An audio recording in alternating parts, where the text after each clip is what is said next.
नमस्कार, मैं कविता दुआ करनाल से पॉलिटिकल साइंस लेक्चरर स्वागत करती हूँ आपका 9th एसएस की क्लास में।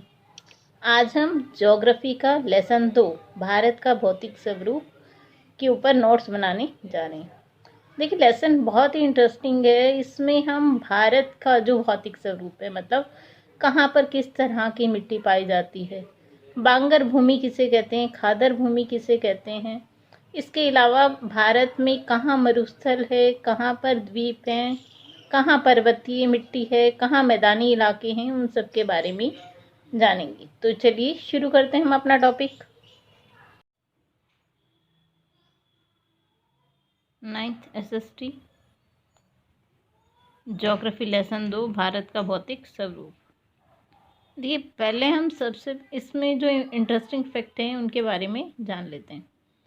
देखिए, जो सबसे पहली चीज़ है, भारत में विभिन्न प्रकार की भू आकृतियाँ पाई जाती हैं। पर्वत हैं, यहाँ पर मैदान हैं, मरुस्थल हैं, पठार हैं और द्वीप भी हैं।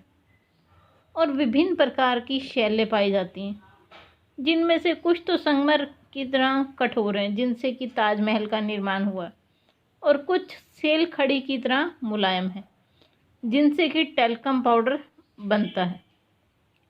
भारत की जो मिट्टी है उसके रंगों में भिन्नता पाई जाती है। अब आप अगर ध्यान से देखें तो कुछ स्थानों पर काली मिट्टी, कुछ पे पीली, कुछ पर भूरी मिट्टी पाई जाती है। तो उसका कारण क्या है कि ये जो मिट्टी है वो शैलों से बनती है और शैल भी अलग अलग तरह की हैं। भारत का निर्माण विभिन्न भूगर्भीय कालों के दौरान हुआ है, जिससे इसके उच्चावचों को भी प्रभावित किया है। तो चलिए अब हम लेसन की तरफ चलते हैं। देखिए, सबसे पहले हम देखते हैं जो पृथ्वी की आंतरिक हलचल है उनके कारण तरंगें उत्पन्न होती हैं। जो हमारी पृथ्वी है, देखिए, अगर आपने साइंस में भी कभी देखा होगा तो विभिन्न प्लेटों से बनकर मिलकर बनी है। जिस धरती पर हम रह रहे हैं उस धरती के नीचे प्लेटें हैं। तो इसे हम जानेंगे। देखिए, पृथ्वी की आंतरिक हलचलों के कारण तरंगें उत्पन्न होती हैं और यह विभिन्न प्रकार की तरंगें पृथ्वी की ऊपरी परपटी को विभाजित करती हैं। यही विभाजित खंड भूगर्भीय प्लेटें कही जाती हैं। देखिए, जो भूगर्भ शास्त्री हैं उनके अनुसार बड़ी प्लेटें की संख्या 7 है। उसके अलावा कुछ छोटी प्लेटें भी हैं पृथ्वी के नीचे। तो देखिए, चलिए, ये सबसे पहली तरह की प्लेट है। देखिए, अभिसारी। देखिए कैसे ये इसमें अगर आप ध्यान से देखें तो ये दोनों तीर एक दूसरे को तरफ हैं। तो इस तरह की जो होंगी उसे हम क्या कहेंगे? अभिसारी प्लेटें। तो देखिए, इनकी विशेषता क्या है? ये एक दूसरे के पास आती हैं। प्लेटों के एक दूसरे से अधिक नज़दीक आने के कारण शैलों पर दबाव होता है, जिससे कि वलित पर्वत बनते हैं। इनमें अभिसारी परिसीमा का निर्माण होता है, जिससे कि ज्वालामुखी विस्फोट जैसी क्रियाएं उत्पन्न होती हैं। भूकंप की क्रिया होती है। देखिए, जब ये प्लेटें आपस में टकराएंगी तो या तो ये भूकंप उत्पन्न करेंगी, या कहीं ज्वालामुखी है तो उसमें विस्फोट पैदा करेंगी, या एक दूसरे को टकरा के इस तरह से बनाएंगी तो जिससे कि पर्वत का निर्माण होगा। तो अभी हमने अभिसारी प्लेटों के बारे में जाना। अब देखिए, अपसारी। ये क्या एक दूसरे से ऑपोजिट दिशा में जा रही हैं। जो अपसारी प्लेटें हैं, देखिए, एक दूसरे से विपरीत दिशा में चलती हैं। इनके कारण क्या बन जाता है? घाटियाँ बन जाएंगी। जब ये जगह खाली हो जाएगी तो यहाँ कोई घाटी बन जाएगी या कोई पर्वत उत्पन्न हो जाएगा इससे।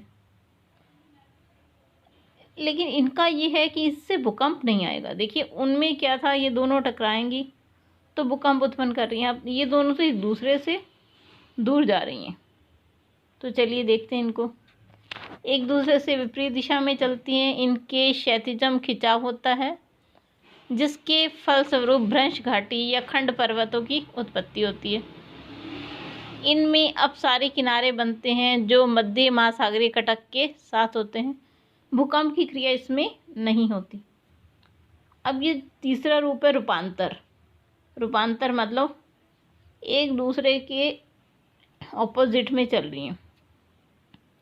तो देखिए इसमें क्या होगा, रूपांतर वाले में दो प्लेटें एक दूसरे के करीब आती हैं, या तो वे टकरा कर टूट जाती हैं या फिसलकर एक प्लेट दूसरे से नीचे जा सकती है। कभी कभी वो क्षैतिज गति भी कर सकती हैं, जिससे रूपांतर परिसीमा का निर्माण होता है। इसके कारण महाद्वीपों की स्थिति और आकार में परिवर्तन आ जाता है। देखिए हो सकता है, मान लीजिए ये कोई महाद्वीप है, तो जब ये पृथ्वी आगे मूव हो रही है या इस तरफ मूव हो रही है, तो इनकी स्थिति में और आकार में भी परिवर्तन आ सकता है इसके कारण। तो ये जो है रूपांतर, नाम से ही अंडरस्टूड है रूपांतर, इससे रूपांतर होता है। चलिए अब हम इससे आगे देखते हैं। देखिए जो सबसे प्राचीन भूभाग है उसे हम गोंडवाना भूमि कहते हैं। उसमें देखिए कौन कौन से एशिया, अफ्रीका, दक्षिणी अमेरिका, ऑस्ट्रेलिया, अंटार्कटिक महाद्वीप शामिल थे इस भूमि में, गोंडवाना भूमि में। अब हम जान लेते हैं भाबर क्या है। देखिए ये मैदान का एक भाग है जहाँ नदियाँ पर्वत से नीचे उतरते समय शिवालिक की तलहटी में अपने साथ कंकड़, बजरी, रेत का निक्षेपण करती हैं। भाबर की जो चौड़ाई है 8 से 16 किलोमीटर तक है। यहाँ सरिताएं विलुप्त हो जाती हैं। ये भाबर है, भाबर एक मैदान है। अब हम हिमालय के प्रमुख विभागों को जान लेते हैं। देखिए उत्तर से दक्षिण तक हिमालय के 3 प्रमुख भाग हैं। सबसे पहला, जिसे हम हिमाद्री कहते हैं, महान हिमालय। दूसरा मध्य हिमालय या लघु हिमालय भी इसे हम कहेंगे। तीसरा है बाहरी हिमालय या शिवालिक। देखिए पहले को हम हिमाद्री कह सकते हैं, दूसरे को मध्य हिमालय, तीसरी को बाहरी हिमालय, शिवालिक। ये 3 भाग हैं हिमालय के। अब हम जान लेते हैं बांगर क्या है। देखिए जो सबसे पुरानी मिट्टी होती है यह है पुरानी जलोढ़ मिट्टी वाले मैदानी पट्टी है। इसमें कंकड़ होते हैं। यहाँ प्रायः बाढ़ का जल नहीं पहुँच पाता। कम उपजाऊ होती है। खादर की अपेक्षा सिंचाई की अधिक आवश्यकता होती है इस मिट्टी को। बांगर का निर्माण प्लीस्टोसीन काल से पूर्व माना जाता है। बांगर में चूने का निक्षेप पाया जाता है। देखिए ये बांगर आपको अगर याद रखना हो तो ये पुरानी जलोढ़ मिट्टी है। अब हम जान लेते हैं खादर क्या है। देखिए खादड़ को हम नवीन जलोढ़ कहते हैं। इसमें कंकड़ नहीं पाए जाते। बाढ़ का पानी यहाँ हर साल पहुँचता है। बांगर की अपेक्षा ये अधिक उपजाऊ होती है। बांगर से इसे कम सिंचाई की आवश्यकता होती है। खादर का निर्माण प्लीस्टोसीन काल के बाद हुआ। खादर में चूने का निक्षेप नहीं पाया जाता। तो देखिए दोनों एक दूसरे के अपोज हैं। चलिए अब हम जान लेते हैं भारत के पूर्वी घाटों को।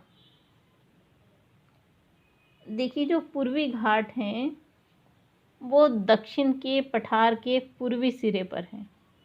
इनका विस्तार महानदी घाटी के दक्षिण में नीलगिरी तक है। इनका विस्तार लगातार नहीं हुआ बल्कि टूटी हुई पहाड़ियों की श्रृंखला है ये।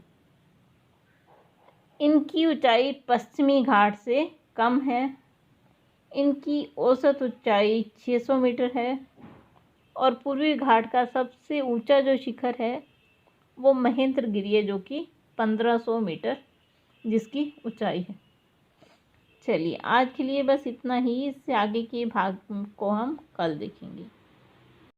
अगर आपको वीडियो पसंद आए तो लाइक ज़रूर कीजिए और चैनल को सब्सक्राइब ज़रूर कीजिए।